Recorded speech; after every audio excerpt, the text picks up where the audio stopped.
kami terus berkarya. Dan yang penting, subscribe itu gratis. Gratis. Sekalian klik belnya ya. Komunikasikan saja, ini ada kebutuhan sekian ton untuk membantu pemerintah. Kalau bisa kita sama-sama bantu. Itu akhirnya tidak sulit lah bagi kami selaku Asosiasi Lumbung Pangan itu untuk menyediakan beras. Cuma ini saya penasaran kenapa dua-duanya Lombok Timur, nanti Pak Kadis yang jawab. Apakah Lombok Timur satu-satunya penyuplai atau supplier ini? Nanti kita tanya ya. Tahan dulu Pak Kadis.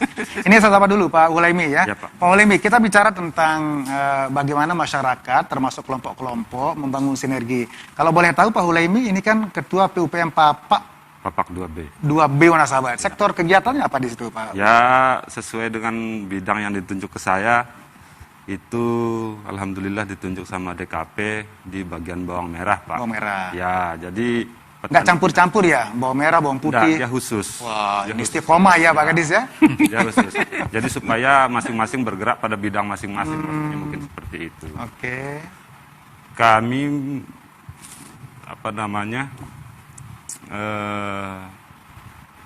tugasnya itu mensuplai barang bawang merah ini ke TTI-TTI yang sudah ditentukan, seperti masing-masing pasar di beberapa kecamatan, termasuk di Bertais juga.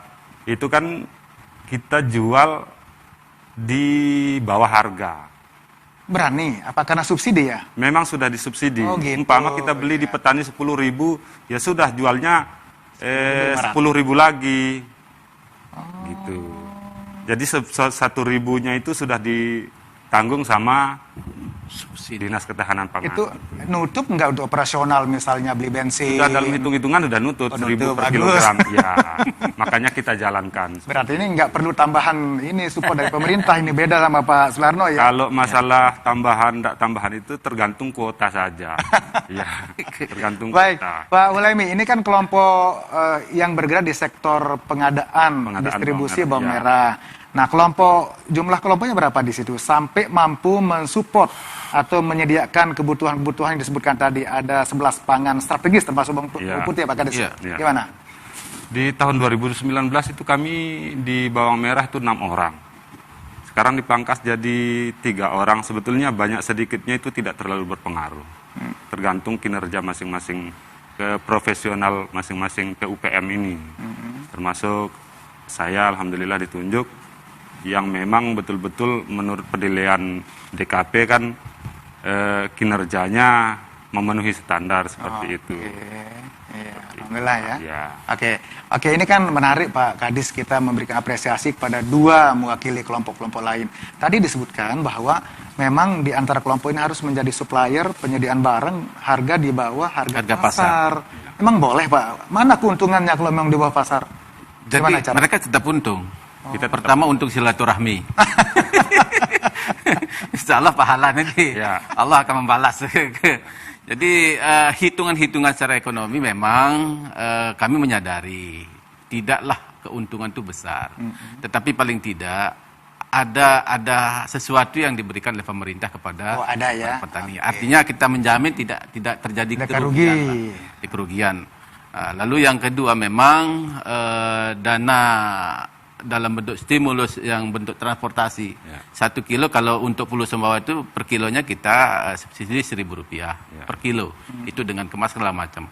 Kalau untuk Pulau Sumbawa 1.250. Jadi bervariasi memang dalam kondisi ini. Tapi saya lihat Pak Sularno diam aja, nanti tahan Pak ya, ini seperti ada yang mau disampaikan ya. Tahan dulu Pak Sularno. Oke, Pak Mathul, kalau kita lihat ini kan tentu kita harus mensupport mereka. Tapi boleh dulu di-share dulu kepada publik apa sih program pemerintah 11 pangan strategis yang ada di NTB dalam rangka menata, menjaga stabilitas pangan NTB menuju NTB Gemilang. Apa saja Pak Kadis yang diingat aja boleh yang 11? Kalau 11 bahan pokok pangan strategis itu salah satunya beras. Kemudian bawang merah, bawang putih, cabai rawit, keriting, cabai rawit, kemudian telur, minyak goreng, daging ayam, daging gula sapi. Udah lebih Pak, berapa lebih nih? Ya itu 11 pangan. Nah, terus yang tadi yang saya ingin sampaikan, berapa program kita yang di DKP yang memang langsung menyentuh dengan masyarakat itu ya salah satunya adalah PUPM. Pengembangan usaha pangan masyarakat. kemudian program berikutnya ya P2L, pekarangan pangan lestari. Ini yang menjangkau langsung kepada kau ibu-ibu. Tetapi untuk tahun 2020, 2021 kita sudah perluas jangkauannya. Jadi kelompok milenial masuk di situ, kemudian organisasi kepemudaan bisa, pramuka bisa kita akomodir. Termasuk saya dengar juga ada pertanian masuk pesantren. Termasuk pertanian masuk sekolah, pertanian masuk sekolah, kemudian ada juga kegiatan pengembangan usaha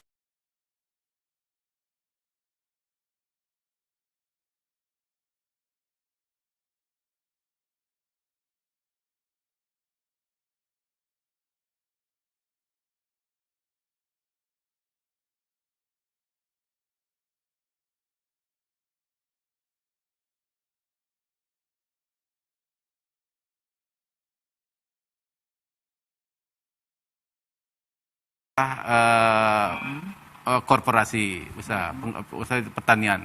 Jadi ini adalah di antara yang disebutkan oleh Pak Kadis tadi ya, ini termasuk PUPM.